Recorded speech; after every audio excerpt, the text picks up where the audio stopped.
Good evening. Good evening. Welcome to the live after dark. I know it's a little late, but I wanted to give people time to go ahead and watch the Super Bowl, which they which they had the time to do. So I wanted to go ahead and allow people to do that before I went live tonight.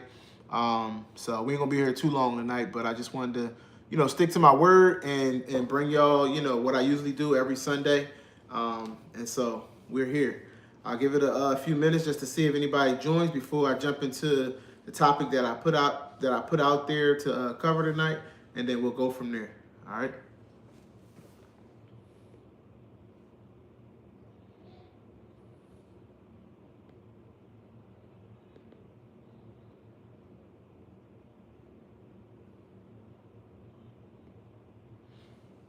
Hey Teddy, what's up, man? How you doing? Glad you could join me this late.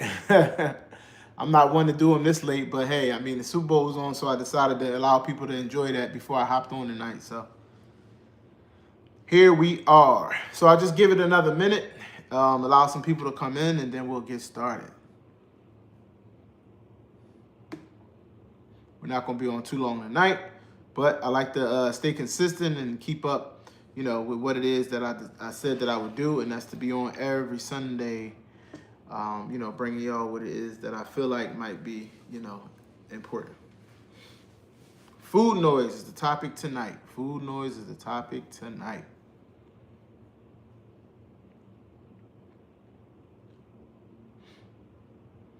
Give it about another 30 seconds, and then we'll, get started.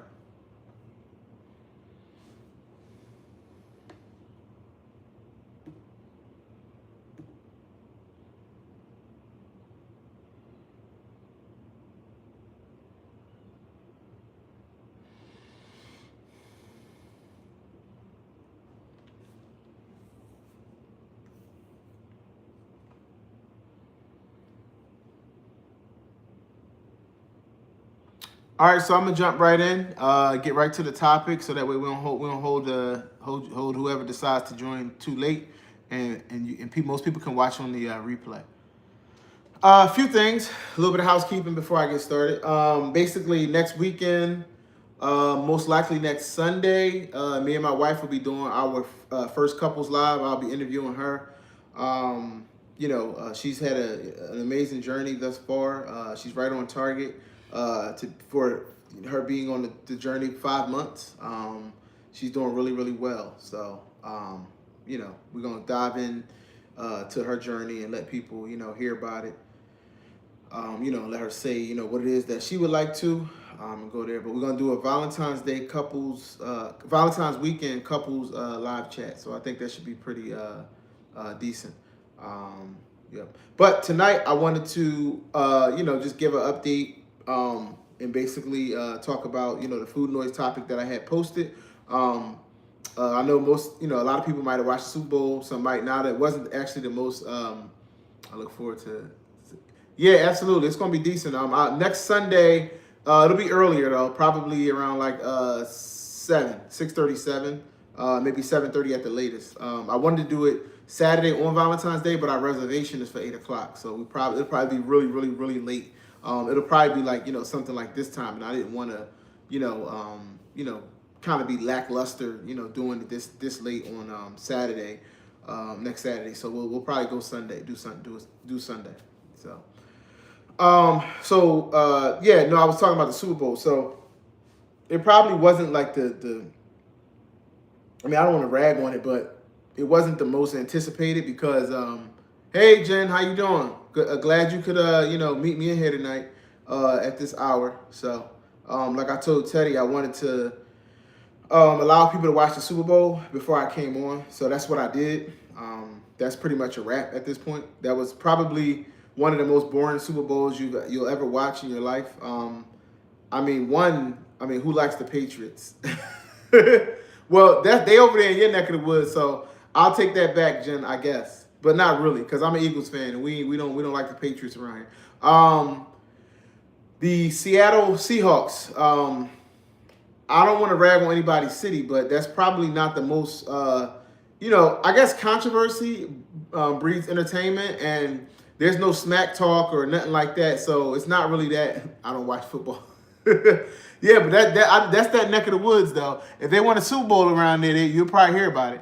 But yeah, the Seattle Seahawks ain't really one to like kind of make things interesting. So even though they're a very good team, it looks like a very good defense. I think the defense is amazing, but I don't think they're in the Super Bowl, so you got to give it to them. You know what I mean? It is what it is, but I don't know if I think this was kind of an off year for a lot of squads, and these are the two squads we ended up with. So it is what it is. And the halftime show, while I do respect the guy Bad Bunny, trying to bring awareness to the things going on with immigration, and the highlight for me was when he brought all the flags out. I did like that part of all the different countries, kind of show that unity. So I did like that, but that's pretty much about it. Other than that, you can't really enjoy something you don't understand. The fact that most people don't speak Spanish, I'm not sure where the NFL was going with that or that music.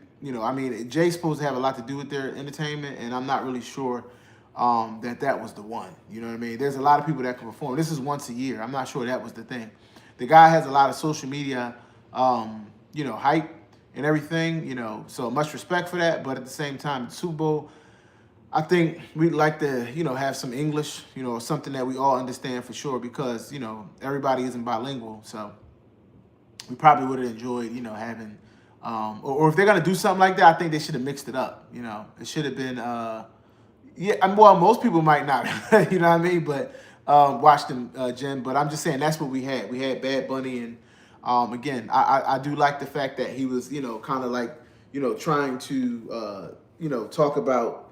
Trying to like bring awareness to some of the things that's going on and what's happening with Donald Trump and all of that. But I just, like I said, don't really think that was the most entertaining that the NFL could have done. They could have done something. They could have allowed him to have a segment or something in there, but the whole half hour to just be Spanish and that most of us don't understand didn't really make a lot of sense to me. So hopefully next year they plan and do something. But I did like the last couple of years. They had Rihanna, they had Kendrick, so they had the Dr. Dre, so they've been doing well, with them. But I think they gotta fix it next year. You know what I mean?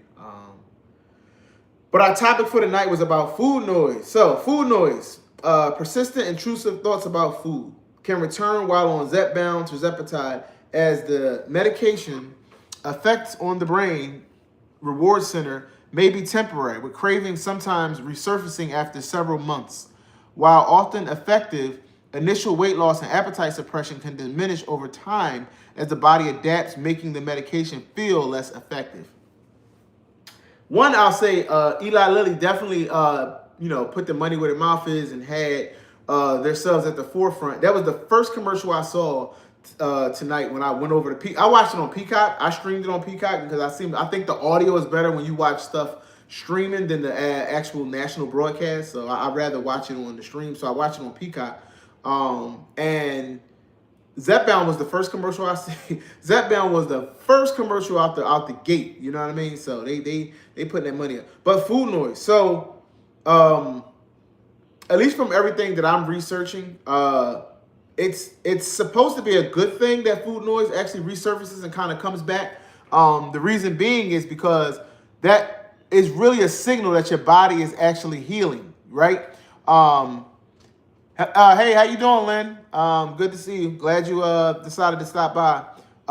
So that is really, supposed to be a signal that your body is actually kind of healing, and that's something you got to kind of learn to kind of, adapt to and eat appropriately around it, and not allow yourself to actually go a long time without eating. Because now what I've learned, and I actually eat at certain times, regardless of how I feel. Right.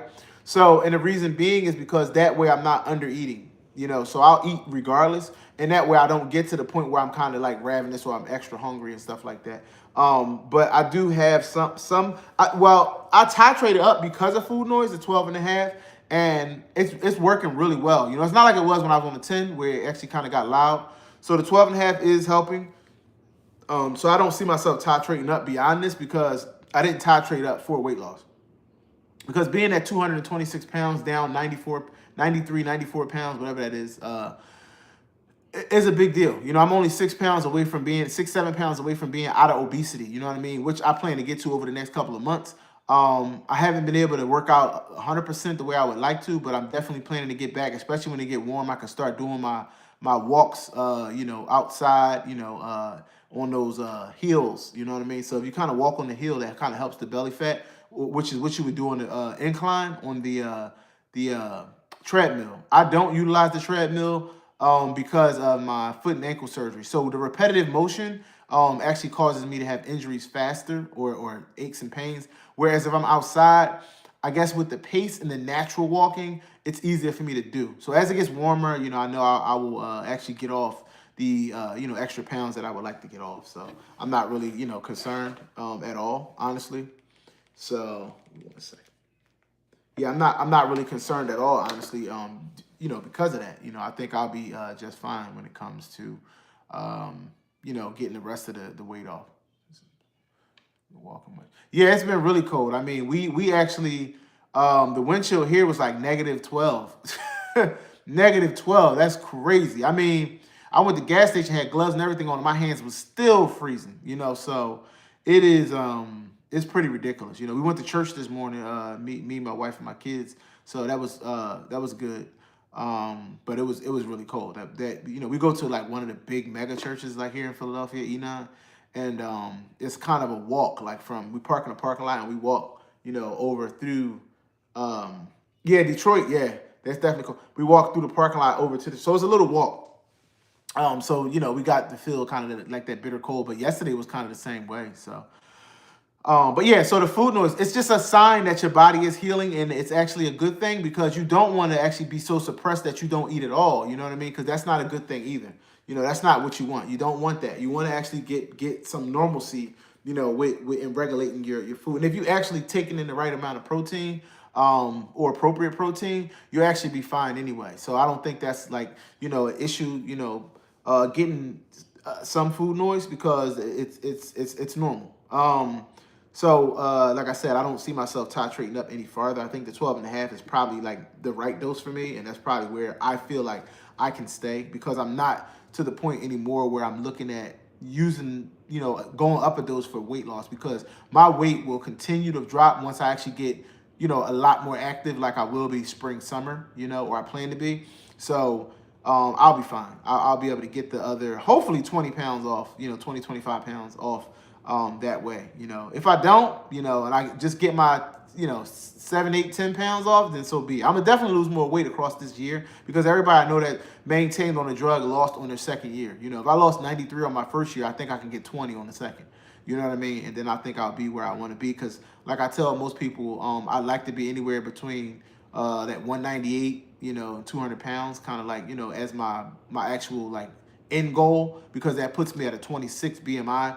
And that's all well, really 27, 26.9, you know, right around 27, I should say. And that's really like the ultimate health marker for me. I'm not looking to do anything farther than that. So that's you know, what I'm looking for. But if I actually hit 218, that puts me out of obesity. So if I actually get down to 213, that would actually give me space for maintenance, you know, and to be able to kind of have like that 5-6 pound swing and not go back into obesity. So that's why I said I'm shooting for the closer to 200 pounds. But if I only get down to 213, 215, somewhere up in there, I'll be fine with that. And that's, like I said, only another 10 pounds to ultimately. So I don't have much weight to lose at all. I think I'm really close. If I start doing some consistent walking, especially on the, you know, kind of like the hills and things like that, where you got that elevation, it's going to burn up the little belly fat I do have and have me right where I want to be. Because technically, I would like to have kind of like that 20 to 25% body fat, not the 30 that I'm at. Well, 29. I actually did hit the 29% body fat. So my body fat is at 29% and my weight is at 226. So like I said, I'm extremely excited and happy that I actually was able to get this far. You know what I mean? So that's kind of like, you know, where I'm at as far as my personal weight. I'm looking at kind of like the fat percentage, because that's what's kind of important now. Is really just looking at that fat, that body fat percentage. You know, not so much worrying about, the actual scale, because that's what's important to body fat. So there's that. But basically, the food noise. So why food noise returns on Zepbound? Temporary suppression. A case study at Penn Medicine showed that while tirzepatide suppresses signaling in the brain's reward center, this effect can be temporary, right? Reduced sensitivity and tolerance. The initial intense reduction in appetite may fade as the body adjusts, leading to a return of hunger signals. Also, stress, boredom, or environmental cues can overwhelm the medication suppression effects. And that, I think, is very important to talk about, because I think a lot of us do deal with those environmental and emotional triggers, and we actually think that the medication is not working, but it is. And the reminder for me that it always is working is that I really, really do feel like know that the medicine kind of stops you from like really overeating. It's definitely a guardrail. You could probably supersede and eat through the medicine, but you can't eat past it, if that makes sense. Because you get full, you still get full really quick. You know what I mean? So even if you go ahead and eat, beyond the signaling, you're definitely not going to actually supersede how much your intake, because you're not. So that's why, like, I'm not even to the point where I really worry about like gaining weight anymore. I think two things. I don't think I'm one of the people where it's gonna have to be like, I'm really trying to figure out maintenance, because I don't think I'm gonna be one of the ones that just can't stop losing. Clearly. But I'm also one where I feel like I'm not able to eat more than I should. So I think that's extremely helpful, because I think that's what the treatment is designed to do, to stop you from feeling like you want to eat. And then what I was talking about in that short a long time ago about the actions, right? About acting on what it is. Good looking. Hey, good evening, Darian. So basically, so it won't be a thing of, like acting on it. Because I know Jen said a while ago, she was kind of talking about, the topic of that, of the food noise. And I was saying that it's how people recognize that it might be an issue is if they actually are eating through, they're acting on like that craving, because it's natural to have cravings. It's actually okay. And it's actually a good thing, because that goes to show your body is healing, and you should have cravings. You don't want your brain to be, your reward center, I should say, in your brain to be like, permanently, dampened, and stuff like that. So you definitely want to make sure that, you see that difference where some things do kind of come around.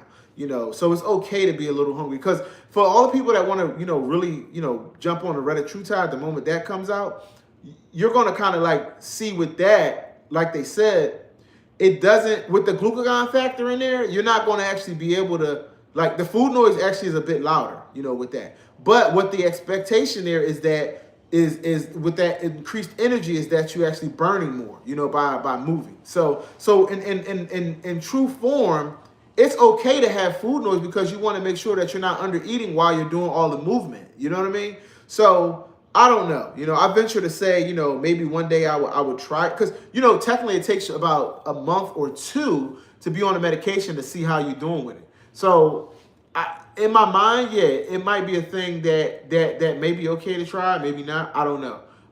But I think that the retatrutide I'm talking about, when I should say retatrutide. I was calling it retatrutide so long before I knew the appropriate name, but retatrutide, which I don't know if it matters, because a lot of us don't call, Zepbound and Mounjaro by tirzepatide. We literally say Zepbound and Mounjaro. So depending on what name it is that they decide to come out with for the retatrutide, we probably will hardly hear. Well, you will, because of the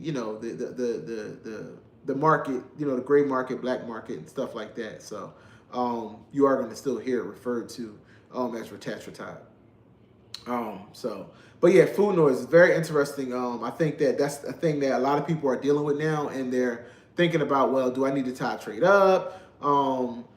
Now, I will say, if you aren't on the higher dose, there's still a possibility that you might, you may need to titrate up. You know what I mean? You might actually do need to titrate up if you're on one of the higher doses. But I'm saying, if you're already on a higher dose, you probably don't. Meaning like when I say high dose, I mean 10, 12, 10, 12, 15. Those are high doses.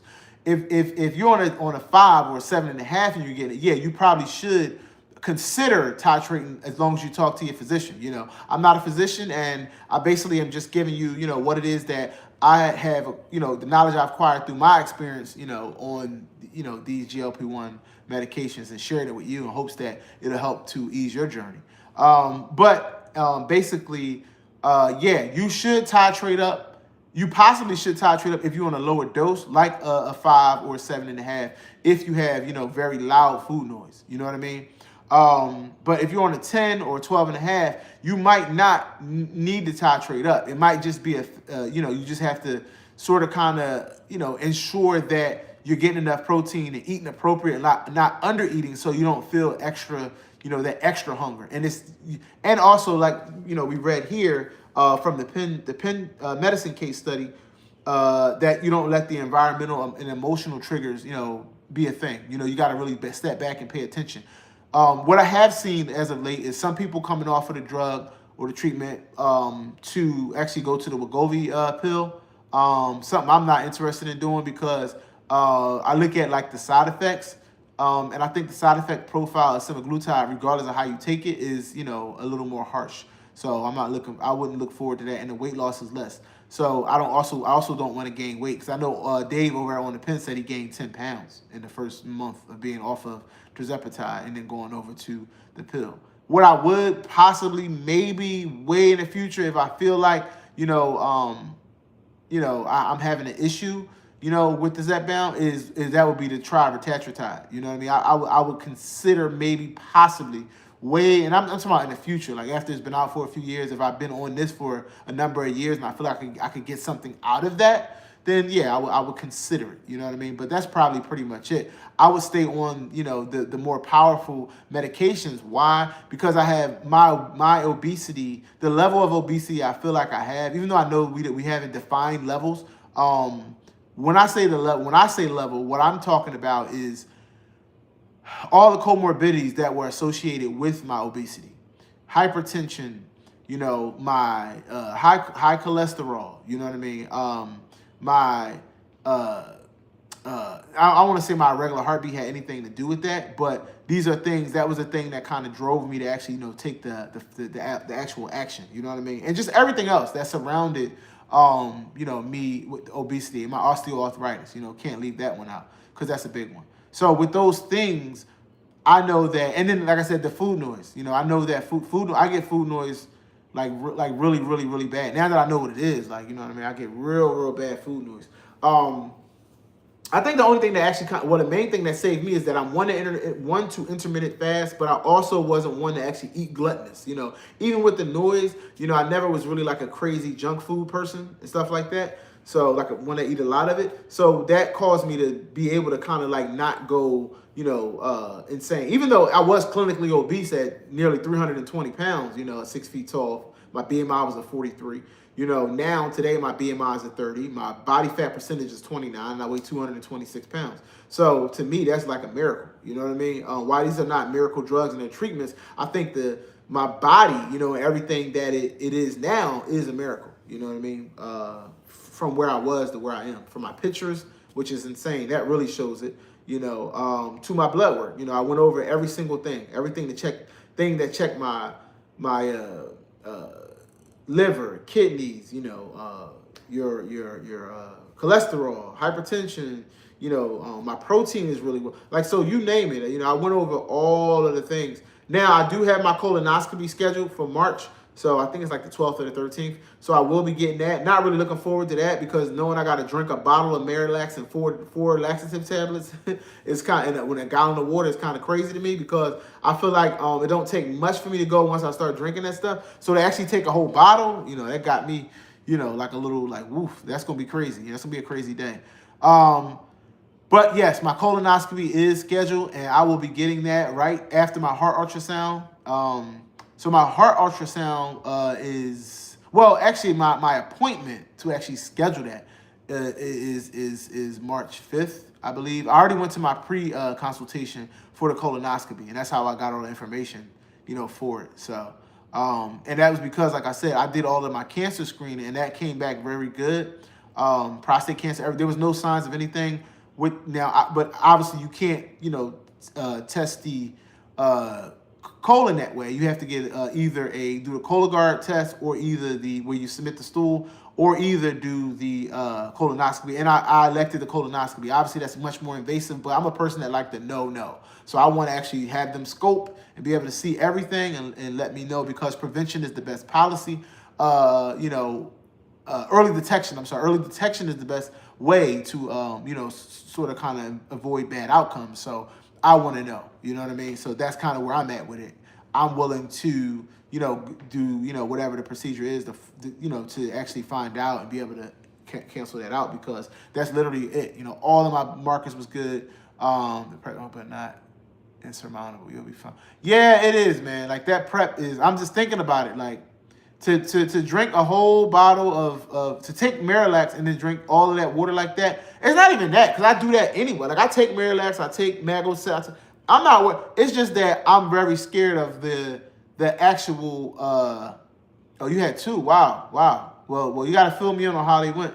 But it's just the diarrhea I'm scared of. Like, I'm have me thinking I need to get some Men's Depends. You know what I'm saying? Because to have 4 laxatives and a whole bottle of Miralax, I'm like, man, when does it end? I'm thank God my appointment's on a Friday around noon, so I'll have all weekend to kind of recuperate myself. But just thinking about taking all of that, I feel like my stomach is going to be a mess. You know what I mean? So that's pretty. But it's definitely worth it, because that's the thing. I want to get that out the way, and then my heart ultrasound I'll get after my appointment. So, and that would be it. I mean, that's literally everything. So that means I feel like I'm super responsible. I've done what I'm supposed to do, and blessed that so far everything's coming out clean.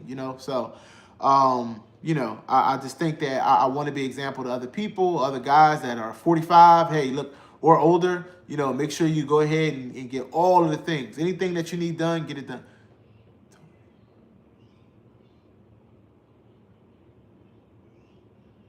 Yeah, I did. So I did talk to them about that. So there's 2 different. The other one is where you take like the 12 pills and do it. I didn't want to take all those pills. So I just said, and I have I have like kind of like sometimes I get like that jerk, so stuff don't go down, like the pills won't go down like that. That's why I'd rather take an injection. I take amlodipine, but the pills are only this big, so I have no problem swallowing that. But other than that, might take Tylenol, Motrin here and there, ibuprofen. So that's it. So that's why, like, when I take the Mago 7, I got to drink so much water, because it's hard to get those pills down. So I don't really want to go the pill route. The little Docolax is like this small, so they'll go down pretty easy. So that's why I'm saying it's better to go that route with the Miralax and all the water, like the Miralax with all of the electrolyte water and the Docolax. But it's just, like I said, I'm not even worried about that stuff. I'm talking about just the effects of it. The actual having to go to the bathroom. Which is, I guess, different from being on GLP-1 anyway, because most of us actually have an issue with going to the bathroom. Even though I would say up until the last couple of days, since I've been on a 12.5, I actually have been going to the bathroom better. But within the last week, for some reason, I haven't. It's kind of like went the other direction, where I'm kind of really back, stopped up. And I've taken a few days of Miralax, Mago 7, and all that, and I'm continuing to take it daily, so I can get back. And actually start my fiber, because I do have a fiber regimen that I need to do too. So I'm gonna start doing that too. But yeah, that's kind of where I'm at. I'll be able to be an example and say, hey, I got everything done. And you should too. You know what I mean? As a responsible, black male, just trying to get all of your health stuff in order, so that way, if anything pops up, you're ready to rock and roll. So. For those that don't know, on this coming Tuesday, we'll be having our, the hangout, as I think Round Mail Charles called it. Myself, Paul, Charles, and Darian. I think that's everybody. Yeah, myself, Paul, Charles, Darian, and Grant. I don't know Grant too well, but I've seen him on interviews. So we will actually be doing that hangout on around this time. This time on Tuesday. Well, it starts at 9 actually. 9 our time. 6 Round Mound, Charles' time. So we'll be doing that hangout, kind of discussing all things GLP-1, and maybe some other stuff. You know what I mean? So whatever floats our way is what we're gonna kind of go ahead and get into. But I think that's a decent lineup. You know, different kind of different perspectives. You know, different personalities, and I think it's an all-star lineup. Personally, I really do. I think he picked the right lineup for this men's conversation. So I think that should be exciting, and everybody should tune in to that because it's going to be real nice. Yep. So yeah, you know, like I said, I wanted to get on and talk about Food Noise. We did a little update. I talked about me and my wife doing the couples interview this coming Sunday. You know, I wanted to do a Saturday on Valentine's Day, but like I said, we got a late reservation. We wasn't able to get our reservation is at 8 o'clock. So if we'd had one at like 4, which is what I planned to do early, 4:30, I think, I was gonna come on later, you know, probably around like 8 o'clock, and it would have been a nice Valentine's night thing. But we're gonna go ahead and probably do it Sunday because I want to actually make sure that we have a really nice interview for her with her journey, because like I said, I think she's doing really well. Yeah. So I'm not going to hold y'all too long tonight. I just wanted to hop in and talk about, a few things. I'll address the last topic that I got here, and then I'll look in the chat and we'll leave it there. The last thing I want to talk about is like the gray market, the black market, all the markets that's not the regulated markets, and poor, people who are utilizing those things. If you are going to utilize the gray market, black market, or these other unregulated sources, hey, what's up, Paul? How you doing, man? I was just talking about you. I said we all gonna be doing our hangout on Tuesday night. We got an all-star lineup, and it should be exciting. But yeah, so I would say make sure that you actually are testing these potentially unregulated peptides that you're getting from these other places, because while anything is a risk, because like I was telling Charles, he did a really decent video. Everybody should check it out, about whether or not compound was any less safe than FDA regulated. Now you'll have to take it with a grain of salt, because at the end of the day, all of these things, whether it be a compound pharmacy, FDA regulated pharmacy, gray market, you're still talking about people, right? People are the X factor. And I said that in his comments, right? People are the X factor. You can't necessarily, determine what people are going to do, right? You can't, because they're always going to be the X factor. So no, you can't say anything is 100% safe, because nothing is. There's no such thing as 100% safe. That's an absolute falsity. There's nothing that's 100% safe, right? So make no mistake that the FDA regulated drugs that I put in my body, there's some things that can happen. I'm well aware, because managing a pharmacy, I see recalls all the time. Not as many as I used to, but I see recalls from FDA regulated factories. Why? Because things are always going to happen, because guess what? People are flawed, and they're going to make mistakes, and sometimes, through negligence, sometimes through lack of training, and sometimes through, sheer evil, just doing things that are corrupt or wrong, but I will say I'd rather go with the lesser of evils. It's almost like politics, which you ain't gonna get into too much too, but I mean, politicians are, the people that talk, talk down the middle. None of them actually tell the whole truth, because they're trying to sway people their way, left or right. You know what I mean? I know for a fact that when it comes to FDA regulated things, there's a possibility that they can be, compromised, right? Because somebody didn't follow a regulation, or things that are set in place. And that's the thing.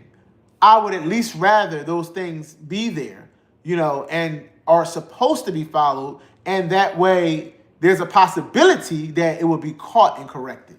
Whereas some of the others, and again, I think that we actually got the wrong conversation, because it's really not FDA against compound, because you got 503A, 503B, right? You have different things with compound that makes them pretty safe. Now, me personally, I'd rather just try to be as safe as I possibly can be. I think, to make it plain, right? if you talk about, let's talk about like, let's put it into perspective of like hotels, right? I want to say if you want to talk about like let's say a 1 star through a 5 star, right? And let's put the 3 things, let's put the 4 things in the bucket, right? Because we're talking about FDA, we're talking about compound, we're talking about gray market and black market, right? That's what we're talking about, right? Now I feel like gray and black is probably close to the same, but FDA is going to be your 4 star, right? And the reason why I'm not giving nobody a 5 star is because nothing's 100%, right? And in this conversation, you will be a 5 star if you're 100%.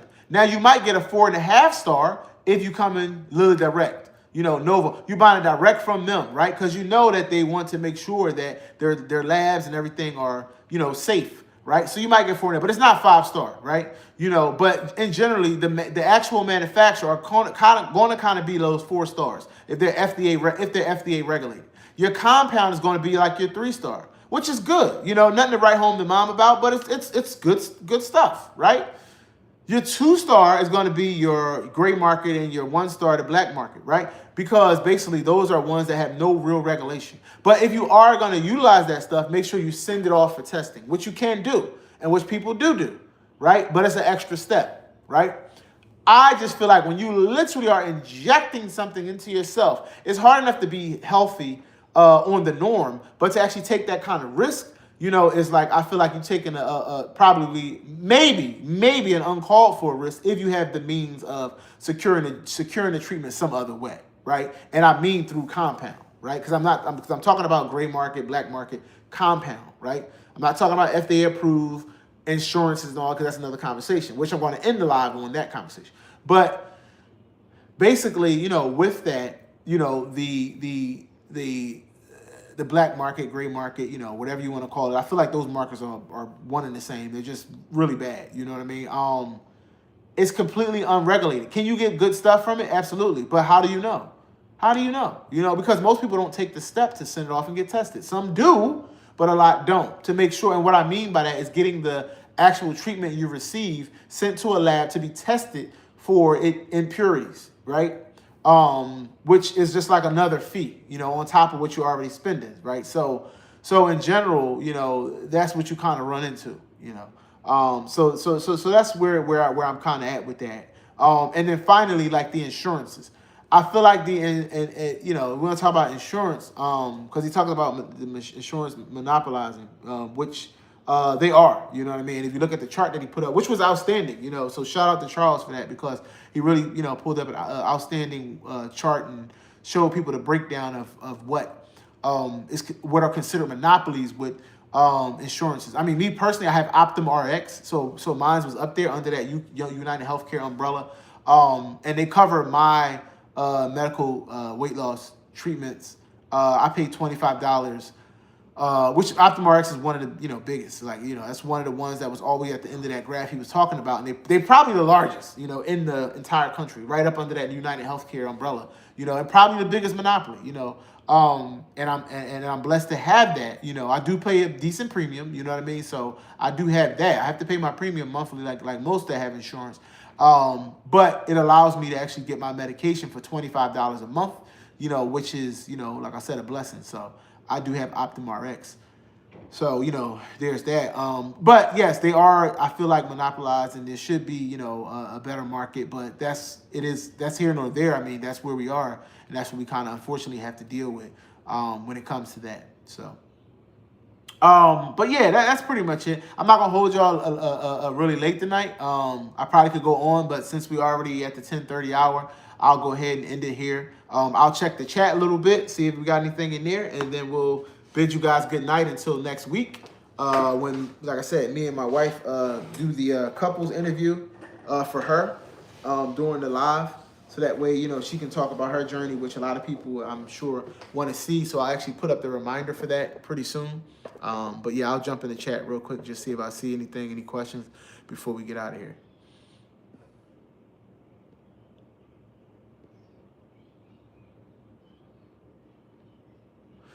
All right, so no, we just had Teddy coming in early saying we all still up, I'm sure. Okay, yeah, I was talking about being on late. That's awesome. I look forward to tuning in to my wife's live. Laugh a lot. I don't watch football. Don't watch Bad Bunny either. That's Jen. Lynn saying hello. Since it's been cold, she hasn't been walking much. Same here in Detroit. Darium came in. Everybody speaking to one another. Darium talked about the prep, providers, and then Paul. Yeah, so we didn't miss much in the chat. But yeah, so that's pretty much it. Just wanted to hop in and like I said, stay consistent. Get on here, on my Sundays and just make sure we, shoot the breeze for a bit. I will be jumping in the middle of the week with a couple of shorts like I usually do. Always, you know what I mean? We try to keep that algorithm. I think Dave calls it algorithm. So if you, join the chat, make sure you like. It looks like y'all did. So I appreciate that. If you're not subscribed, subscribe. This is G's One of One. So let's I would like you guys to, make sure that when you speak to people about, channels to follow, you let them know that, G's One of One is, in the YouTube streets and that they should like and subscribe because we talk about all things GLP-1 and I'm all about the obesity warriors. All right. So like I always like to end my videos, obesity warriors stand up. We're in this together. Later. Y'all have a good night. Thank you for tuning in for the After Dark. After Dark G's One of One. Good night.